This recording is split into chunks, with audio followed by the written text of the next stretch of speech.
Real alchemy and transformation comes from the willingness to sit in the dark and hold space for the hellfire of transformation, which is no different than what labor feels like. We're going through a labor and a rebirth that's coming, and no one knows exactly what it's going to look like, but we're watching in real time so much crumble and crack and break. Everything we knew to be true, has been shattered, and we're like, tensions are rising and everything feels scary and overwhelming and we don't know how to get our way out. There has to be the trust that something better is coming on the other side, just like when we're in the process of laboring a new life. Welcome to Hopeful and Wholesome, the show where ambitious women come home to their bodies. I'm your host, Hope Pedraza, and I'm a functional practitioner, human design guide, and expert on all things energy, and your partner in decoding the language of your body. This is your space to reconnect with your body's wisdom, reclaim your energy, and rise into alignment in your health, your business, and your life. Because thriving isn't about pushing harder, it's about learning to listen deeper. So let's dive in, because your next breakthrough starts right now. Hey friends, welcome back to Hopeful and Wholesome. Today I have on the show my friend Emily Reuschel, and she is a soul expansion coach for wild and waking women, guiding leaders, dreamers, and change makers, especially in rural communities, back to their truest selves. Through her Wild and Waking framework, she helps women unravel inherited expectations, reclaim their voice, and step into embodied leadership. As the host of the Wild and Waking podcast and facilitator of retreats and transformational spaces, Emily creates powerful containers for women to shed old narratives, reconnect with their inner wisdom, and rise with unapologetic expression and aligned action. Her mission is really simple and bold: to guide women home to themselves so they can create lasting impact in their lives and communities. And I love Emily so much. We're going to talk a little bit about how this conversation came about, like how this interview came about. And we did a little pod swap, because she is such a cool girl. She was literally due to have a baby, like as we were talking, and she went into labor like less than 48 hours later after the conversation that we had. But Emily has such a potent way of talking about our personal evolution, our identity evolution, and what she calls the wild and waking journey. And that's what we're talking about today. It's unraveling these identities that we've taken on that aren't actually ours. It's remembering who we are beneath all the conditioning and what it looks like to really come home to yourself after years of shape-shifting and kind of contorting yourselves into identities that aren't really yours. Why transformation feels like labor. The parallels to where she was physically in her body were just so potent in this conversation, because she calls herself the identity doula, which I love. We talk about why transformation can literally feel like labor sometimes, and why it feels messy and hard and painful. And she has such a great story and such a great mission. I absolutely love Emily. So I get ready for just such a powerful conversation. Let's jump in. With Emily. And this has been the funniest planning. Emily, we were just talking before I record. Emily's literally about to have a baby and messages me early. We planned this in like 2 days. And then she's like, well, if I have a baby, I'll let you know. So here we are. And Literally due tomorrow. So I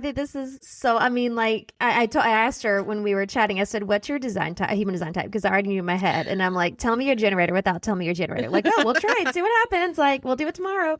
So I already love Emily, and I'm going to love this conversation. So thanks for hanging out with us today, Emily. Oh, I'm so excited to be here. And yeah, it was perfectly divinely guided, right? Totally. We met, we connected. We were both like, this sounds great. Yeah. Let's make it happen. Let's do it. Yeah, I love it. I love a fast decision maker. Like, I'm just like, yeah. So, and I love the work that you do, and that's why I knew we'd be so aligned. So Emily and I are doing this summit together.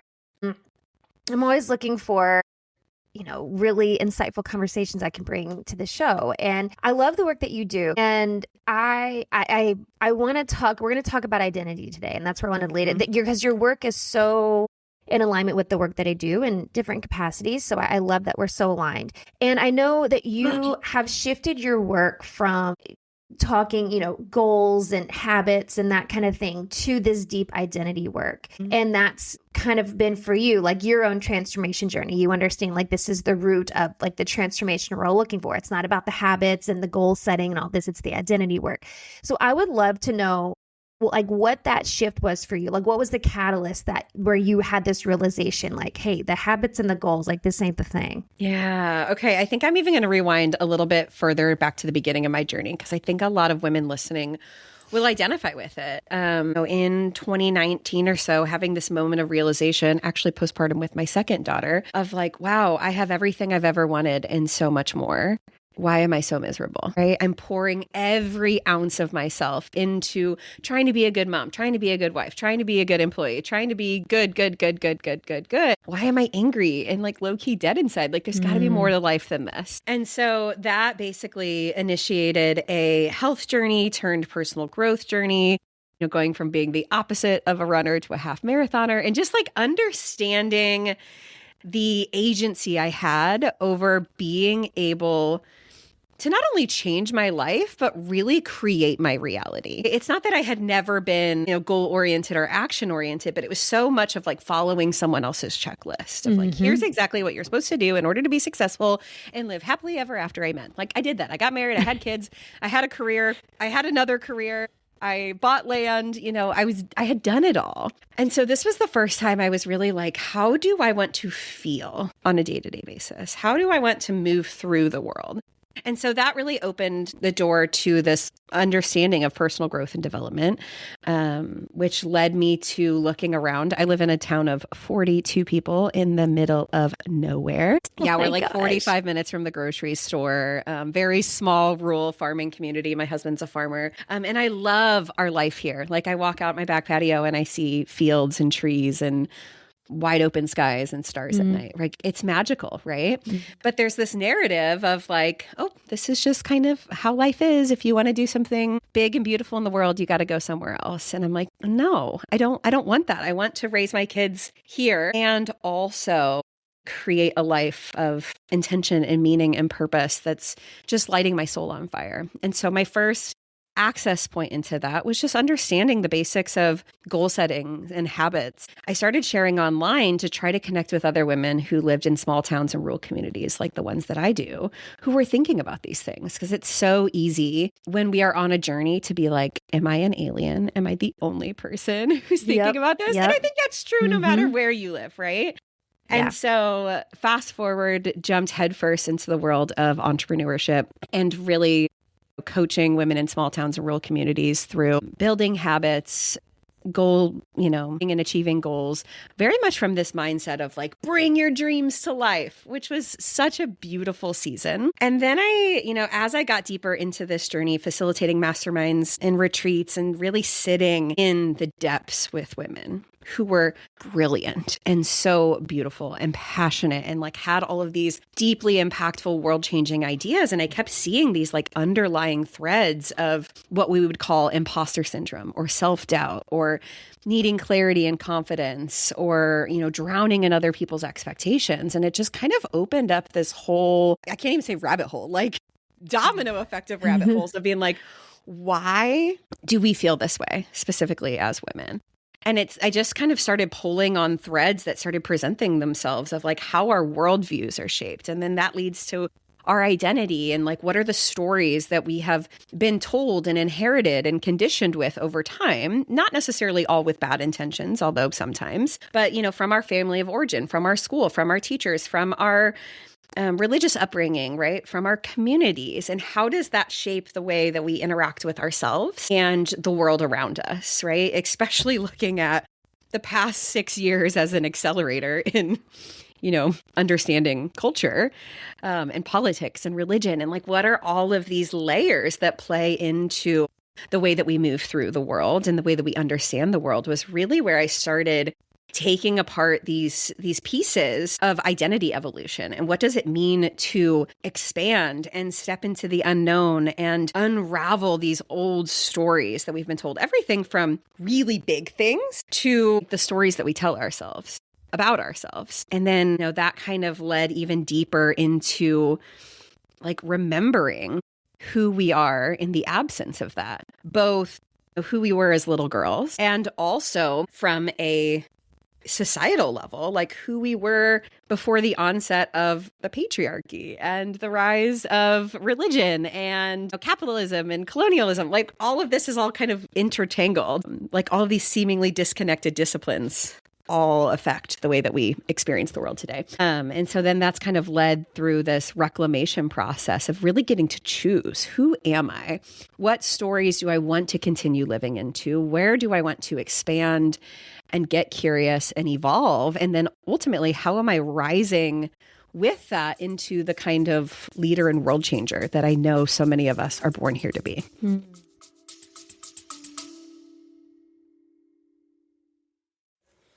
Hey, y'all, we'll get right back to the episode. But first, let me ask you this.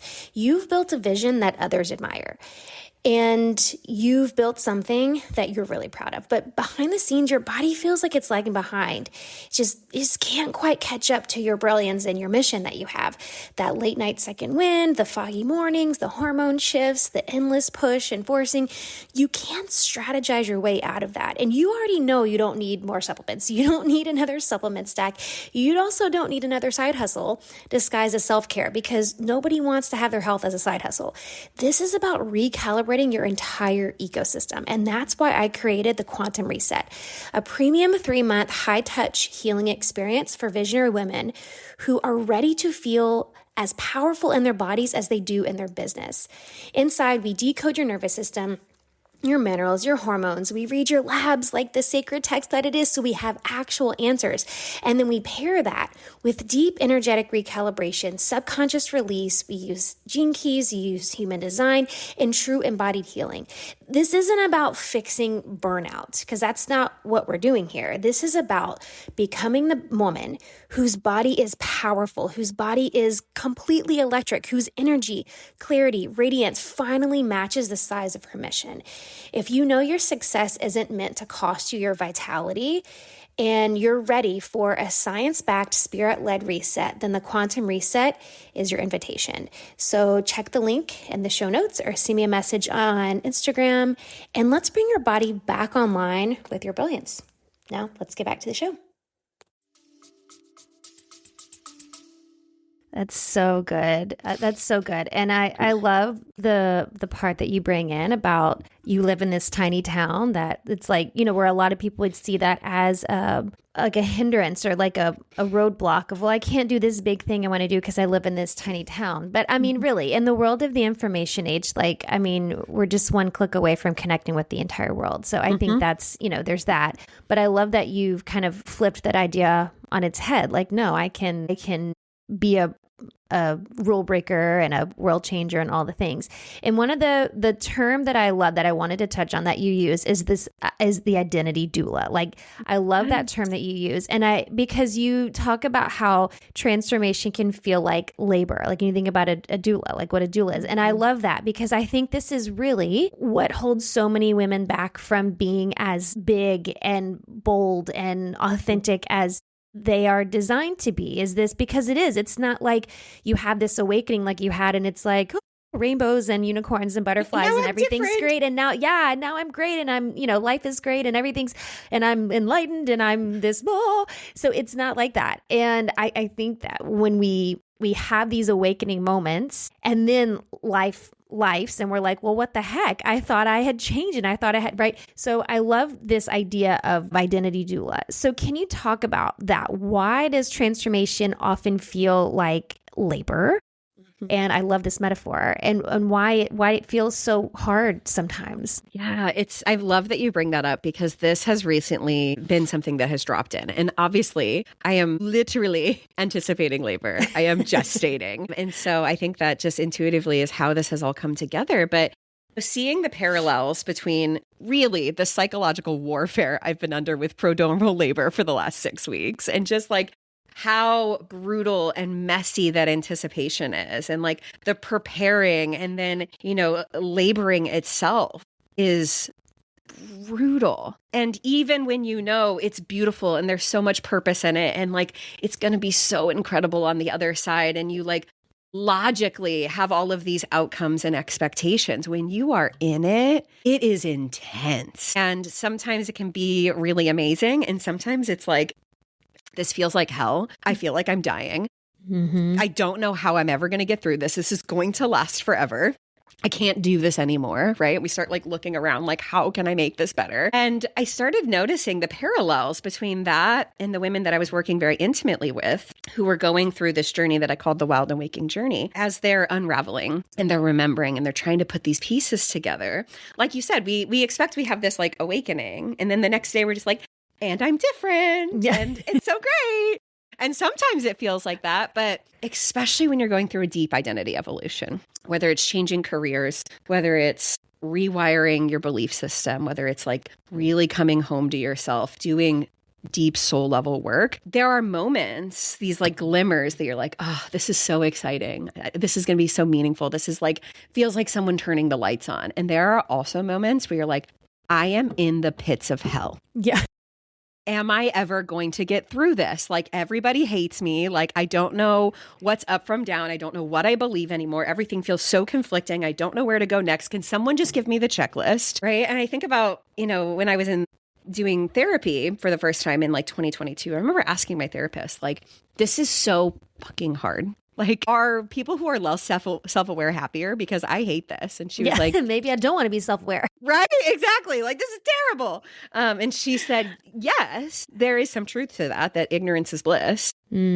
But she's like, but those are the people who get to the end of life and regret because they never moved with intention and they never sat in the darkness. She was like, it's really hard and it's really worth it. And that has forever stuck with me in these processes that feel like this, like the willingness to step into the unknown, to extend past our comfort zone, to stretch in whatever way we're stretching is more work than the average person will ever do because it's scary.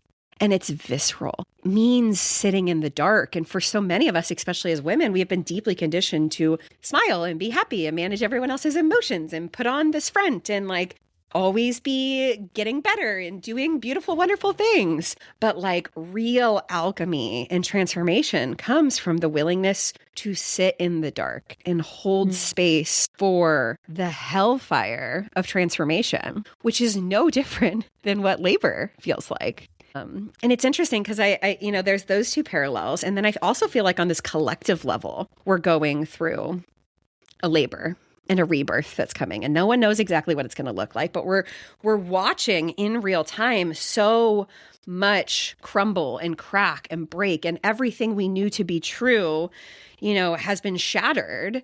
And we're like, tensions are rising and everything feels scary and overwhelming and we don't know how to get our way out. And it feels like we're never going to get there. And also there has to be the trust that something better is coming on the other side, just like when we're in the process of laboring a new life. And so it's just been really interesting how that metaphor has spoken over the last couple of weeks as just like the perfect analogy for the deep soul level work of identity transformation. Yeah. No, I think every woman listening who has birthed a child is like, oh yeah, like that. I get it. I get it. It's such a clear metaphor. So when we're talking about this identity work, just for those listening who maybe this is like a little bit like airy-fairy and maybe esoteric, like what are we talking about identity shifting? What does it look like to this identity shift of, and this idea of coming home to yourself and this reclaiming your identity? Like, what does that look like? Because understanding that there's this identity shift and this coming, quote, quote, coming home to yourself is meaning that there was a time where I wasn't really myself. So what is that really, what does it look like? Like, what does that really mean? Ooh, this is such a fun question. And obviously we're going to set the context that this is highly individualized. Totally. But speaking from my own experience, even just drawing back, having that moment of realization of like, wow, I've really been going through the motions. And it doesn't mean that the motions were bad. And then that kind of creates this like mourning process for like, what have I been doing? And so giving the acknowledgement of like, oh, okay, something doesn't feel right anymore. And it doesn't mean that I am broken or I am wrong or I have been doing something that's a mistake all this time. It's like, okay, yes, I am ready to grow into the version of myself that's coming forward next. And so I just completely lost my train of thought. Take your time. You have a great editing team, right? The beauty of editing. What was the original question you asked? What Does this look like? Yeah. What does it look like? This coming home to yourself, like this identity shift. Like, what does that even mean? Like, what was I before if I'm coming home to myself now? Right. Okay. So, having these moments of realization that just something doesn't quite feel right anymore. And I think for me, a lot of this has been like deconditioning the idea that anything has to be linear or that it's like a step-by-step process for anything. Like we are ever evolving beings. I hope that 5 years from now, 10 years from now, 20 years from now, I have totally different information and I'm a totally different evolved version of self. And so for me, especially looking at, the past 6-7 years specifically, it's been this like ever growing ecosystem of realizations and curiosities and not needing to fix anything, letting go of the idea that I have been wrong or broken. I think that can be like a hamster wheel in the personal development and growth for world. Sure. Yep. Problem, solution, problem, solution. Yep. And now I'm just at the place. Thing. Exactly. Now I'm at the place of like really deeply knowing, loving, and trusting myself. And, you are a human design expert, guru. Like that has been such a powerful tool for releasing the expectations of how I felt like I should be showing up and instead moving in authenticity and alignment. But it's like all of these little steps along the way has been like, I'm curious about this. Where could I learn more? Okay, well, I feel like that maybe this is something I need to let go of. Like, how can I get support in that, either through a person, a mentor, a coach, a program, a book, a podcast episode, journaling, self-reflection. And like, it's for me has been this like ever evolving process of being brave enough to ask questions, follow curiosities, let go, expand consciousness, step into new ideas, and trust that it's always going to lead me exactly where I'm meant to be. There is no end goal. There is like no magic. Like I made it and I'm perfect and I'm fixed and like forever want to be on the process of evolving my identity because it's just bringing me deeper within myself and, closer to who I was always born to be. And it doesn't mean that any other iteration of me was flawed or wrong. It's just the willingness to, as you receive new information and downloads, to trust them. Yeah. Yeah.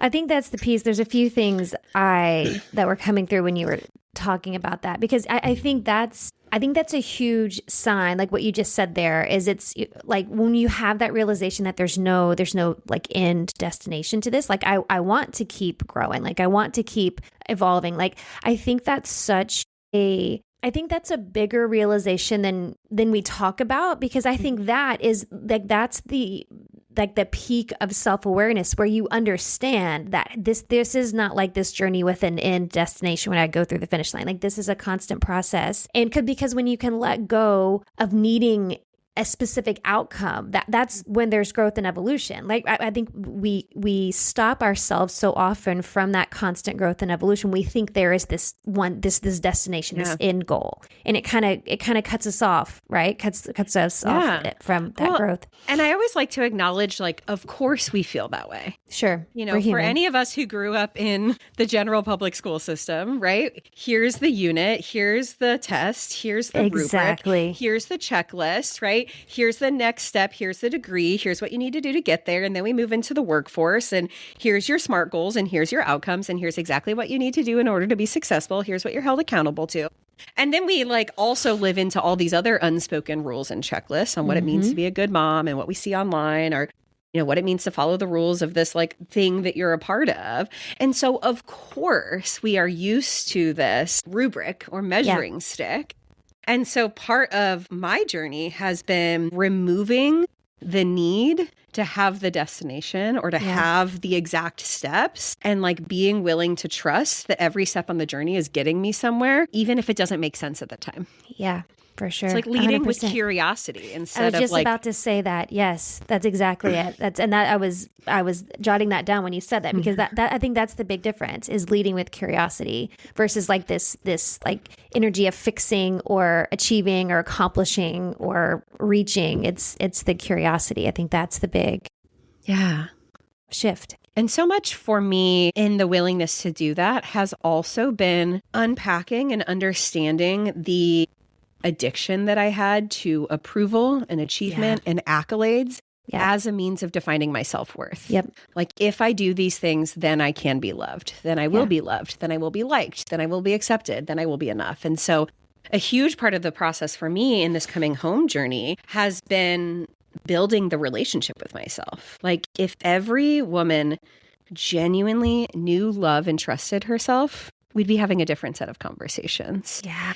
And so much of this, well, we talk about alignment, we talk about growth and yada, yada, yada. And so much of that can stay external. And so my encouragement is always like, what does it really look like to rebuild that relationship with self? Because that is what is going to carry you everywhere.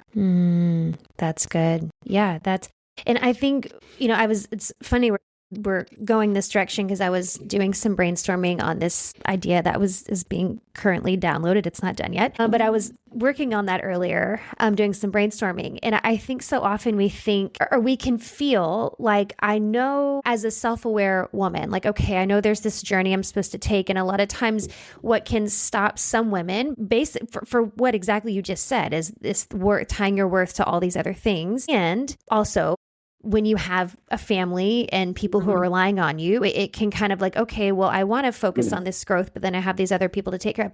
But one of the things I love that you talk about is how our growth and this identity journey we're all on, it has a ripple effect. Like it's not just impacting us. And I feel like we should be talking about that more. Yeah. Our own personal, which like you said, is very individual. Our own personal individual journeys is our own journey, but also has this ripple effect. Like it's affecting, it's communal, it's generational. Like it's not just about us. Yeah. Yeah. That was really some of the initial rewiring I had to do. And, at the time it looked like I am not selfish or a bad mom if I take 30 minutes to go on a walk. Yeah. Why was that so hard? Right? Why is that even a thing? Right. Like, why had I absorbed so much from everyone else that the idea of spending 30 minutes on myself was like putting me into a tailspin of like bad motherhood? What?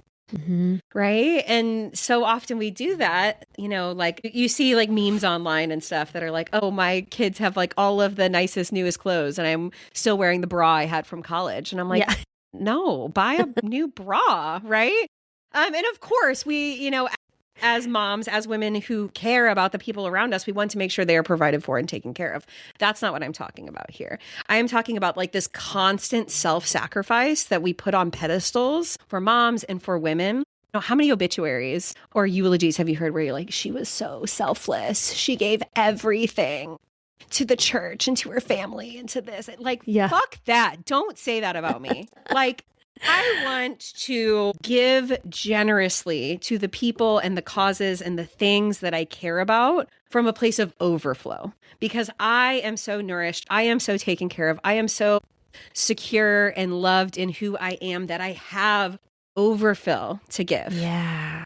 That's it. Right? If we are giving constantly from this place of like, not only is my cup empty, but I'm like scraping it out to give, it's actually not doing anyone any favors. They are not getting the best of us, and we are certainly getting the worst of ourselves. And I refuse to move through the world in that way anymore. And I did for a really long time. And so, this is everything just from like taking care of your physical, mental, emotional health, but then also like in the nurturance of your growth and your purpose and your work and what lights you up. Like I want my kids to know like the awesome things that I get to do in the world and how much I love them. I want my kids to see me relaxing and enjoying hobbies that light me up. And yeah, sometimes it disappoints them when I'm away overnight. And also that's okay, right? Like they get to see me be the most lit up, vibrant version of myself. Not so much in this pregnancy, but in general. And like, I hope that inspires them to get to live their lives with that level of fulfillment and embodiment and health and wealth and purpose. I'm not doing them any favors by like cutting myself off from anything that brings me wealth, health, joy, freedom, or happiness just so I can be this idea of balloons are popping up. Oh, hello. Just so I can, self-sacrifice to be a good mom. Like that doesn't even resonate with me anymore. Yeah. And so the more that I see the women that I'm working with, nurturing their growth and whatever that means for them, the more I see them able to show up, the more their marriages thrive, the more that the people in their relationship change are inspired to do X, Y, and Z. Like I remember when I started my business and especially my podcast, feeling so aware of, oh my gosh, what are people going to think? Especially I live in a small town. And then like the mom at school drop off would be like, I heard your latest episode. And I'm like, oh my gosh, you heard that? But like the number of times that women in my very real community have been like, I see what you're doing and it's made me believe that I can do X, Y, and Z. Wow. Or I saw you sharing about this and it made me a little bit uncomfortable, but then I started exploring and like, now I have a lot of questions, And so that's a ripple effect. I just got chills. When women are whole and are moving from a place of that overflow and abundance, you literally cannot contain it. It is like a lighthouse beacon that extends everywhere. Your aura is different. Your energy is different. Like the way you move through the world is different. And people notice. And for some people, it shines a massive light on the things in themselves that they're not willing to face. And it is viscerally uncomfortable. That is true. But for every person like that, it is giving someone else permission to reevaluate their own stories, the way that they move through the world, to dream about what's possible, to start taking care of themselves differently, to start exploring conversations they hadn't before. And if we don't give ourselves permission to expand in such a way, then we're just like turning that light down to a dim candle, if not nothing. And that's not serving anyone. Yeah. And so it's like flipping that idea on its head of like, actually, when we are sovereign, when we are aware, when we are firm in our boundaries and conscious of who we are and the ways that we're growing, like that is when we are in best service to the world and also ourselves. That's so good. That is so good. And I think it also speaks to, I don't feel like men have this same problem, but how women get so absorbed in a specific role, right? And I talked about this in my podcast not too long ago, but our identity becomes tied up in the role, right? The role of wife, partner, mom, entrepreneur, whatever it is, entrepreneur, business, whatever, people, whatever it is. But I think especially when you have kids, that's a common pitfall, is our identity gets tied up. And I'm like you, where I'm like, I don't want that on my eulogy. And also like, I don't want my kids to look back and think, oh, well, mom, she was so tied up in our life, she didn't live her own. Like, I don't want that to be the story I leave behind. Like, yeah. I want all women to be able to, like, your identity is you. Like, your identity is you. Your role is you, is to be you. And like you're saying, talking about shining your light, that's your identity. That's your role. Yeah. Like, I love my children so much, and they are a huge piece of who I am in my life. But my identity includes their mom. Right. But it is not my soul. Exactly. Me and my purpose, right? At some point, they're going to be, beautiful, fully grown adults not living in my house. And like, my nightmare would be to be in the position of not knowing who I am. That's when that happens. Yes. Like, that's which happens to so many women. Yeah. Yeah. Yeah. And, I have lived the other side of that, and it just made me feel sad. Yeah. Like, I'm grateful for all the things that you did for me. Like, thank you for providing the life, but like, now you don't have one. Right. That makes me feel like shit. Right. Right. Like, for sure. I want my kids to be able to be like, wow, my mom's doing fucking cool stuff out in the world. Right. While she was also my mom. I believe anything is possible for myself. 100%. And I also know what it looks like to do it from a place of alignment instead of burnout. Yeah. I know what it looks like to take care of my physical, mental, and emotional health. Like, I know so many moms are so stressed about us like messing up our kids because we are so self-aware and doing therapy and healing. And I'm like, the best thing you can do is show them what it looks like to move through hard things. And to nurture your mental health and to find the resources to support you and to like not just pretend like we don't have feelings and none of this is happening. Like, they are real humans also experiencing the world. There's no level of perfection that you can attain as a mom that's going to protect them from that. Yep. In fact, you're just going to cause a whole other set of problems there, exactly. Right? Exactly. Like, we are humans doing life together and learning from each other. And if you are setting the precedence of what it looks like to be whole and healed and healthy and evolving, that's what you are equipping them with. And that's going to serve them no matter what you did or didn't do wrong or imperfectly throughout their developmental years. Yeah, I totally agree with that. For the women listening who feel like maybe they're in the thick of this, or maybe they're teetering on the edge, they're in the thick of it. What would be like a first, and maybe it needs to be more than one, maybe it's one or two, but what would you say would be a first step into kind of stepping into this journey in a way where they don't feel like I'm like jumping off a cliff without a parachute, nobody's going to help me, you know? Yeah. A really fundamentally simple, but I think powerful exercise that I have done in countless workshops and with clients and from the stage is, get out a blank piece of paper and on the top, write, wouldn't it be cool if? So often when we have this like spark of like something needs to be different, we immediately jump to like, what's the goal? How am I going to get there? And that really limits us.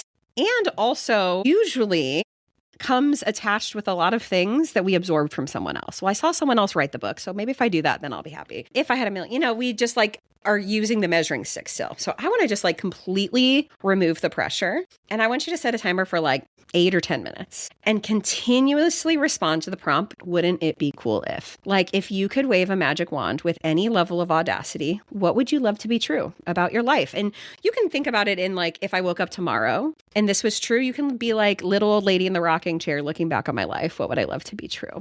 Everything from your relationships to your finances to the way you move through the world, to the way you think about yourself, to what you're creating, to the relationships you have, like all of it. Just no pressure, no expectations, no checklist. Wouldn't it be cool if? Like there's nothing too big or too small. And then really just being able to sit with that. And sometimes that can feel really exciting. Like, oh my gosh, like here's this realm of possibility. Here's these things I tapped into. And it can also kind of feel like a mountain where you're like, I am so far away from all of this. I will never get there. And so approaching it from this place of neutrality of like, okay, here's where I'm at right now. Here's like magic wand scenario. Someday, all of that can be true. I'm not going to wake up tomorrow and have my whole list be true. But what are some of the themes that I'm starting to see? Where are some of the gaps between the way that I'm moving through the world now and the way that I desire to? And how can I extract like one piece of that and start recreating it today? Right? So often we think about our dreams, our goals, the things that we want, and they become mountains.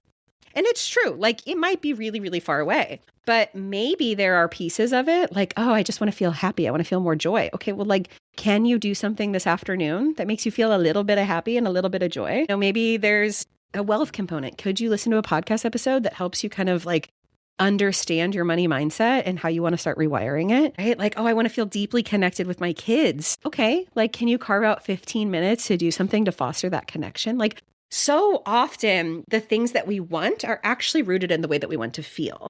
And so even if we can take these really big, seemingly far away concepts and bring it into like, what can I do today to experience like a micro dose of that feeling? It bridges that gap. And then from there, you can get curious about like, okay, we could narrow that down. We could actually make a goal list. We could lay out some action steps, yada, yada, yada. There's plenty of resources on how to do that. But my encouragement is just to be able to look at it and be like, what is possible? Where am I in misalignment? And what's something that I can really simply do right now to start closing that gap? And let it be that simple. That's the best lesson I ever learned from my habits era is like, you don't have to run a half marathon tomorrow.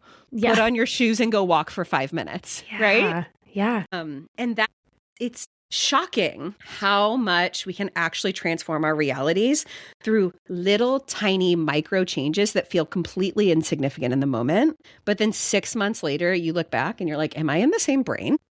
That's it. Yeah. We like create these like huge expectations. And it's like every single transformation, whether you're talking about your health, your finances, your identity, your relationships, it all happens through very small, seemingly insignificant changes that stack over time. Yeah. And of course, sometimes there's these really big decisions where it feels like we're jumping off the deep end and we're doing something really scary, like the day you quit your job or the day you like sign up for the half marathon or whatever. But every step that actually gets you to where you want to go just happens over time when you intentionally commit to the process and surrender to the need for it to be perfect or it to look a certain way, and start leaning into, again, that building relationship with self, that know, love, trust factor, and knowing that you are forever on your journey of evolution that's getting you exactly where you're meant to be. Yeah. I love that. Such a good practice, Emily. And so that's so tangible. So y'all can go turn this off and go do that right now, because that's such a great, simple, tangible way to get started. And so it's a powerful one too. Like, I think, like you said, keeping it simple is, simple as, I feel like we overcomplicate things so often. So just this simple practice like that can be really powerful. I love this conversation. I love the work that you do, Emily. And I'll have links in the show notes for everybody to go connect with you. Check out Emily's podcast, the Wild and Waking podcast, which we'll record soon with me. Yes, and in like 5 minutes after we both go to the bathroom. Like today. And then you can give Emily a follow. And yeah, this is such powerful work. And I think it's so, because you're right. And by the time this goes out, this other episode would have gone, already been live, but there's an episode that I had about this 2027 shift that we're coming into, which is a lot, it's a lot about what we're talking about. It's this like really deep individualism that's coming out in this shift. And this is what we're talking about. It's this identity work. Like, that's what it's about. So I think this is such a perfect conversation. So I do have one more question I want to ask you that I'd like to ask everybody as we close. What do you think is the most important thing you can do to live with purpose? What is the most important thing you can do to live with purpose? I feel like we've already kind of touched on that. It's like really building that know, love, trust factor with yourself. When you genuinely know who you are inside and out, and you are able to sit with and love all pieces and facets of that. Not just like the shiny, flashy ones that you're proud of that everyone sees, but like when you have sat with the depths of yourself and made friends with your darkness, and you love yourself through and through, not in spite of it, but because of it. And you rebuild that trust with your intuition, and leading with your authority, and all of that kind of comes together. Then there is like no magic solution that you need to live in alignment and purpose, because it's always going to be there. And even, you'll get pulled forward in a million different ways. And so often we're like looking for our purpose as if it's something outside of us. We're like grasping at, what's my purpose? What's my purpose? What's my purpose? I need clarity. I need clarity. I need clarity. And it's like, well, when you know, love, and trust yourself, it's already there. And so you just get to lean in. And I think it evolves also. Like, I look back in every season of my life and everything that I was ever doing, and I'm like, at that moment in time, I was living my purpose. And my purpose has evolved. And it looks different now. And I can certainly pull forward threads like that have always remained constant in anything that I've ever done. But I think we put so much pressure and expectation of like finding my purpose. And it's like, if you are living your life to the fullest and you know, love, and trust yourself, you already are. So you just keep taking steps forward, and it will always lead you through your purpose. Love that. So good. And such a perfect note to end on. Thank you, Emily, for sharing your time with us, for not going into labor today, and for spinning, sharing all of your insight. This is, like I said, I feel like this is such a relevant and timely conversation. So thank you so much. Thank you. This was really a joy.